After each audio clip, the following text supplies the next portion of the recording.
আজকে অভাবে পড়িয়া দেখেন আপনার আর ভাই নাই। অনেক সময় তো বর্তমানে মাও নাই, বাবু নাই। মা বাবা বলে যে নিজেরটা নিজে কইরা খা। বর্তমানে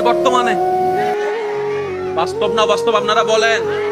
যে ছেলে কামাইতে পারে তারও আদর, তার বউরও আদর, তার ছেলে মেয়েরও আদর, নাতি নাতির বুকে টাইনা নাই। আর যে ছেলে সংসারে টাকা দিতে পারে না তারও দাম নাই, তার বউরও দাম নাই, এমনকি ছোট ছোট বাচ্চা নাতি নাতিরও দাম নাই। কথা বলেন ঠিক না?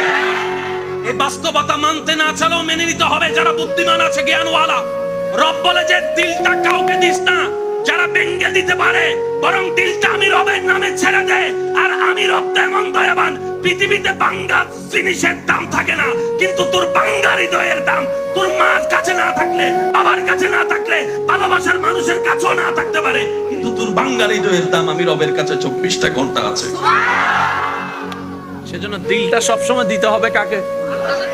একটু জোরে বলেন, আরো জোরে। বান্দা হিসেবে দিব আল্লাহকে, উম্মত হিসেবে দিব নবীকে। এবার